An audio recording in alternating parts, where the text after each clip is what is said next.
So I'm probably going to sound and look hungover.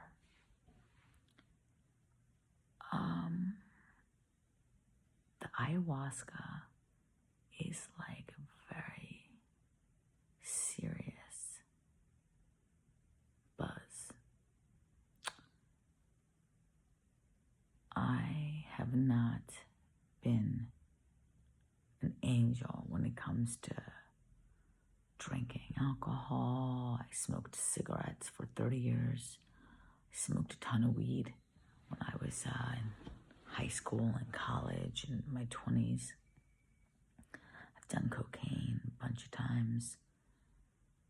I took amphetamines. So altering my consciousness is not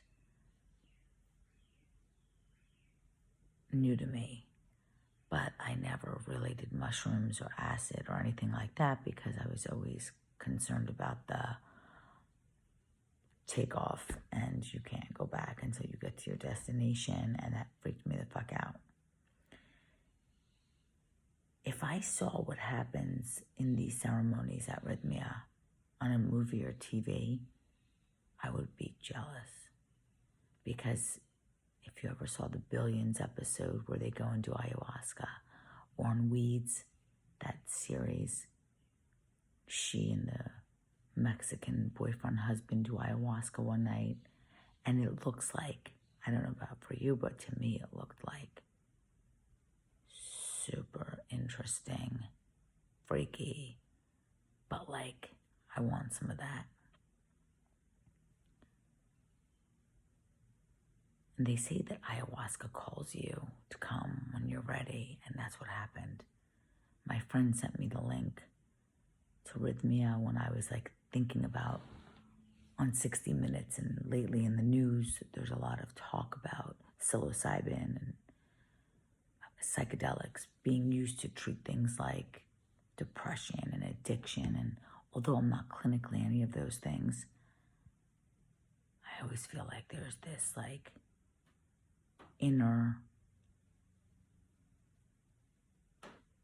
looking for something to fix me, and I wouldn't even know what the fixing is. I don't even know what's wrong. I didn't even know what was broken. I just knew like this can't be how my life experience is supposed to be. There's got to be a way that the quality of my life, my daily existence, is different than this. Not so fucking tortured.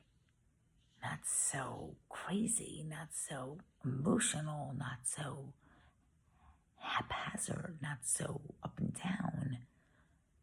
Life might have a whole array of experiences, but there's got to be a way even to enjoy some of it. Even my level of joy, even when I was experiencing joy, I was like, this can't be all that joy feels like. So I come here, and the ceremonies, I mean, I can't really describe them, and I'm excellent with articulating experiences. You're in this Malacca, they call it. No, Maloka. It's like a huge, cool, big room. And yoga's in the same Maloka hours after the ceremony ends. The ceremonies start at about 5:30 p.m. You go inside. There's not a queen-size mattress by any means, but it doesn't feel like a twin. It feels like a nice-size mattress per person. So the shamans come from Colombia, Brazil, Costa Rica, I guess. They look like shamans. It's fucking cool. They've got the beads. They're wearing cool clothes. They're chanting. They've got the smoke, the live instruments. They're preparing the brew. They call you up. You have a shot glass. Hold your little shot glass. They prep you for all this shit. You are not going in there blind. when you get to Rythmia, they claim that when you call to book your trip, the ayahuasca starts working on you. So when I saw that link from my friend, I didn't really get it, but I knew I'm coming. I looked at their weeks.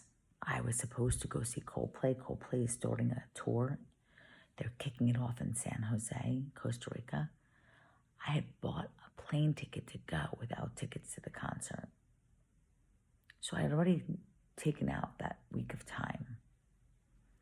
So when I never got tickets to Coldplay in Costa Rica, I got tickets to Coldplay in New York. You better believe I'm a fucking big fan. That's an experience, by the way. If you've never seen a Coldplay show, just go, even if you don't love Coldplay. So I rerouted that ticket into Liberia, which is where the airport is that's closer to Rythmia. I've been to Costa Rica a few times. I love Costa Rica. I come from New York. So I rerouted. I looked at their list of guest speakers. Iyanla Van Zandt is here. I recognized her name. I asked a few people. They're like, oh, she was on Oprah. Wasn't really familiar with her stuff, but I figured, I think she was on Hay House Radio. I used to listen to Hay House Radio. I'll go when she's there. Some weeks there was no guest speaker. Some weeks it was people I didn't recognize. So I book it. The ceremony starts. Last night was the third night in a row of ceremonies. You have all, the first night you check in, then boom, Monday, you're in ceremony. But like I said, you are not going in there unprepared. During the day, there's courses. They prepare you. All of those fears, they don't go away completely, but they manage them so you can show up to that ceremony. It's scary for everybody. I'm assuming, maybe not everybody.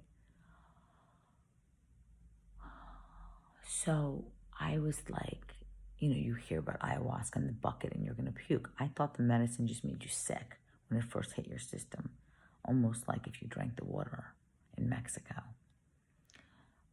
But it's not that. The medicine is pure. It's from the plants. It's from the earth. It is blessed 1,000,000 times over.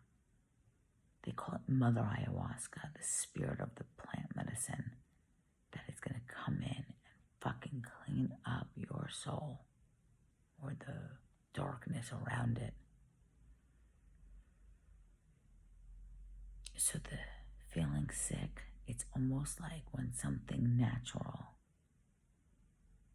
comes in to light up toxic, negative illnesses, whether they're beliefs or ailments. It lights that shit up. And when it lights it up, it's almost like if you walked into a bathroom and someone just took a shit and you'd walk in and be like, whew, I can smell that. All of a sudden, it's like that, but it's a feeling and it's in your body and it'll make you want to puke, and you will puke or you won't puke. You'll just be nauseous. One night I had a headache and it was just like, whoa. Now, for me, it was slightly, I don't want to use the word torturous because come on, it's not torture. It's uncomfortable for a good hour. You're laying on your mat. I would be like fighting it or just being like, I don't like to feel sick. I don't want to feel sick. But then if you realize this is how you fucking operate, this is why your life experience is so fucking, because all the shit's in there. Breathe into it and you trust, and then they call for the second cup. I think the majority of people go up for 2. I don't think a lot of people just get 1, and I don't think the majority goes up for a 3rd. They time it. So when they call you up for the second, the first one, they call it being drunk on ayahuasca. You're like, ugh. But being drunk tends to be like a, hey. This is not like that. This is like The Walking Dead. Like, ugh. But again, all good. All good. Get online, get your second cup. And they knew that the first one was about to kick in and now you just took a second. So now chances are you're like in flight. They even call the Maloka flight deck. And the next day, which is today, it's like jet lag. Like, I'm good. I'm not good. I'm good. I'm not good. Because you were fucking traveling. So, why? Not only is it worth it, I can see how you start to go in there with gratitude of like, please, give me more. What a blessing. Because the clearings, the insights, they say it's like, if you ever heard before you die, you have like a life review. And some people are petrified of that. Like, I don't want to see all the shit I've done. And some people are like, oh, that might be interesting or cool. Before your soul moves on, so it goes cleanly. It does like this zapping review. Takes what's good. See what they have on my wall. Behind my bed. Super beautiful accommodations, by the way. I mean, luxury. The shamans giggle. They're like, oh, you're on a comfy mat. I'm sure. For sure. The majority of people using ayahuasca for healing medicinal purposes are not comfortable like this. Jerry, the founder, it's like he said, how can you make this the most supportive and pleasurable experience while they are going for their miracles? And it's fucking awesome here. So, second cup, weird. The first 2 nights, funky. Generational shit. I'll see, maybe my dad's Greek, from a little island in Greece. I'll see that island. I'll get a sense that something might have happened. You're not really sure what, because the brain's not doing it. It's like you're feeling what she's showing you. Whatever it was, I was like, clear that shit.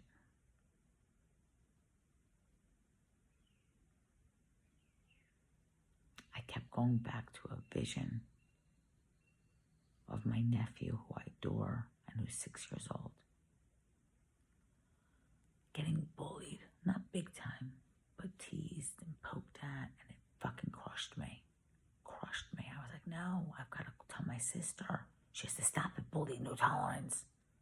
And then it kept showing it, and I'd be bawling. No, he's just a little boy.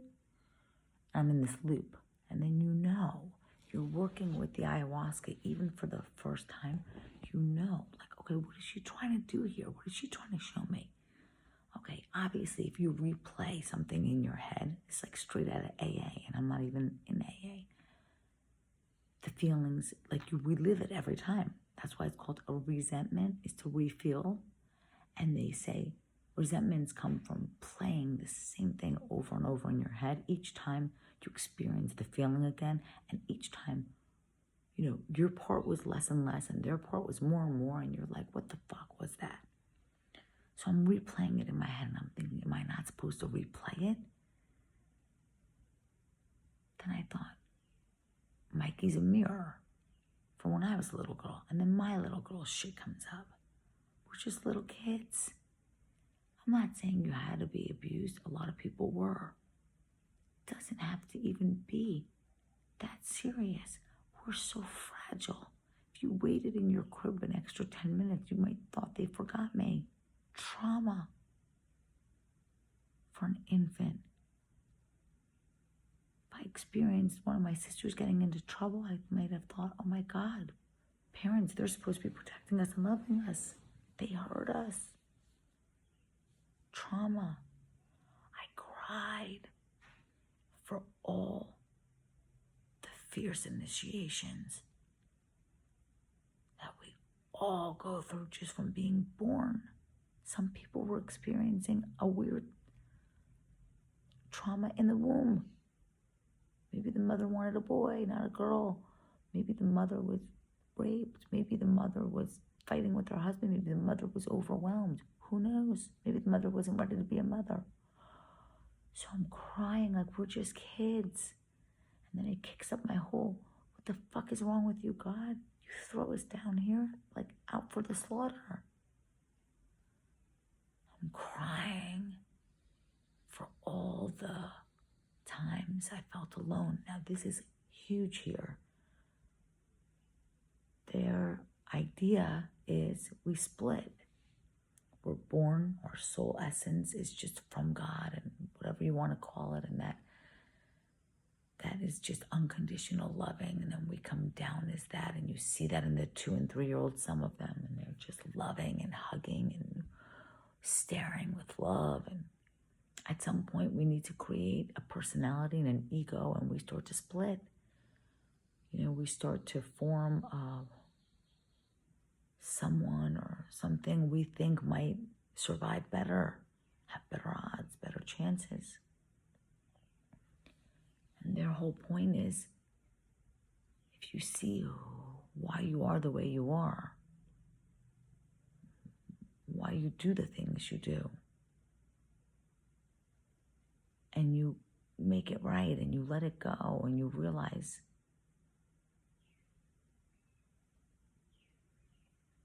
what you were when you came, what you're made of, you can merge the two. You can merge the two and heal your heart, all that kind of stuff. So I'm stuck in this, I don't trust God, and where the fuck were you? And I used to pray to you, and I was torturing myself as a kid, and I felt so alone, and I was scared. Now, I've always been chubby. Louise Hay, every spiritual thing says overeating and fat is protection. And I thought, protection from what? You'd think that I was in the war. I grew up in Manhasset, Long Island. Where's the torture? But going to school for the first time at age 5, having adults in charge of you that you don't know, you don't trust. They have the ability to, at that age, these people are responsible for whether you stay alive or dead. They don't feed you. They forget you somewhere. They hate you.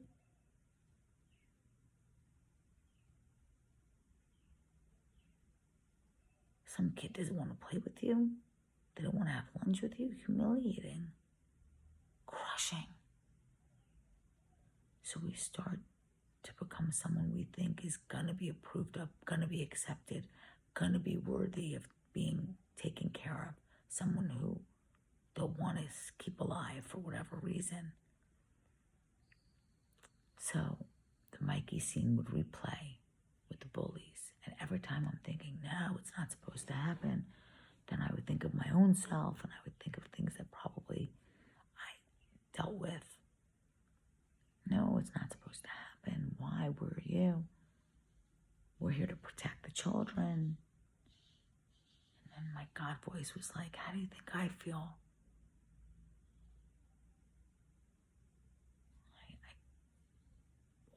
All my children, all my souls have free will. And when you guys decide to come back down here for your soul's agenda, I go with each one of you.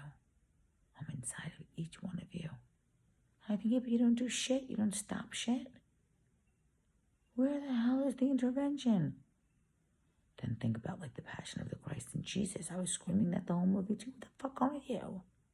I wanted to leave the theater during that movie because I thought, this is too much Mel Gibson. This is fucking torture to watch.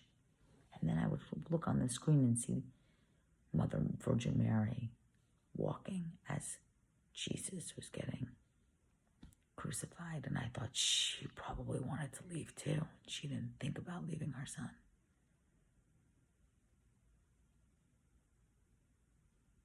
But you are not stopping it. You're not fixing it. You have to bear witness. So my God voice said, each time I stayed inside you and I was unconditional love. And I thought, yeah, for the person perpetrating the crimes, for the mean kid who says the mean shit, you're just sitting there looking at him with unconditional love. What about the fucking me? It was happening to me. And God was like, oh, but every time you were inflicting the pain, I was inside them, showering you with unconditional love.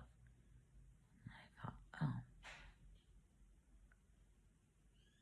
And then the Mikey scene would come back up, and I would start to think, he'll be okay. Maybe he chose this. He's gonna split.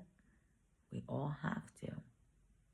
We all do. It could be anything. It could be mommy didn't give you an extra popsicle. It could be anything. It's gonna happen. And then at some point, some of us try to reemerge. They say that, like, you know, this whole life review that happens at death, you have a chance to do that and then go back into your life with that clean slate and experience life from there again. So there was a lot of just, and then feeling God's unconditional love was unbearable. I couldn't even take it in. I didn't feel worthy of it. This is the shit that you're like, yeah, I need some of that. You get that shit here. It's like you get the chance to go to this divine source of energy and fucking clear and heal shit. Anyway, I have to go to yoga. I don't have to go to yoga, but they have yoga at 7. I go to bed at like 3 during ceremonies. Everybody does. Some people need to sleep. I get pulled, and I don't like yoga. FYI, I'm not a yogi. I find yoga to be very annoying. But they know that you're exhausted and worn down, and you've been doing this work, so you're fucking, somebody called it an ass whooping. I'm telling you, I feel like I just flew around the world with 1 million stops and layovers. And it's like you get off the plane, you're like, oh, I'm here. But I go to the yoga because they make it. They curtail it on a daily basis for like where we're at in the program. So last night was the 3rd ceremony. You go to yoga, it's loving. They're like, breathe into your heart. Beautiful. So if you're curious about ayahuasca, I would not read about ayahuasca on Google. I did that. I got here 2 days early and stayed at a hotel. The flight was cheaper a couple of days earlier. And I started to get excited. And I was like, I'm here. And then I started to freak the fuck out. So I started Googling ayahuasca. And I was like, I am not going. I mean, I would not, me personally, show up and probably take the ayahuasca, or if I did, I'm not confident, or maybe it would be fine. Look, I don't know. But Rythmia, the only place I think they said totally medically supported. There's a medic, not because anybody ever died on an ayahuasca journey, but because if you think maybe something can happen to me, you won't be distracted by that for long because you're like, oh, there's a medic. Last night, the 3rd night, I was feeling just fucking scattered. And I went up to one of the shamans and I said, can you organize me? I'm just like, I don't know which way's up. I'm not having an easy time. Again, nothing you can't handle. But in those moments, sometimes you can handle it and sort it, and sometimes you know, go get some help. She said, come with me. And I go with her, and I start shaking and crying like I'm scared. Not of her and what she's going to do. That's what was making me feel disorganized, this fucking terror. I'm afraid of everything. I was. Nervous Nelly, the kids call on the playground in front of me. I'm like fucking freaking out. And they're running in the kitchen. All I see is edges and blood. So I sit down and she starts chanting over me and spitting shit on me. It was fucking cool. And the whole time I just felt like, is it gone? And I start crying again. And I was like, I don't know what she's doing, but please get it the fuck out of my system. I don't know if it's fear or terror or that inner turmoil when you can't just stay on a fucking diet. Or it's like, I'm going to work out. No, I'm not. I'm going to work out. No, I'm not. I'm going to quit my job. No, I'm not. Torture. Felt like she was getting rid of that. And then all of a sudden I felt calm. And I said, oh my God, thank you so much. And she said, thank you, sister. And I said, no, thank you. And she said, I'll walk you back to your mat. And I would normally be like, no. I was like, oh yeah, please walk me back to my mat. I need all the loving, nurturing I could get. She's humming and she's walking me to my mat. She put me down on my mat and I swear to God, I was like, she walked away and I was going like this, thank you. All right, I'm going to yoga. I don't want to miss it. See if it calls to you. You'll know.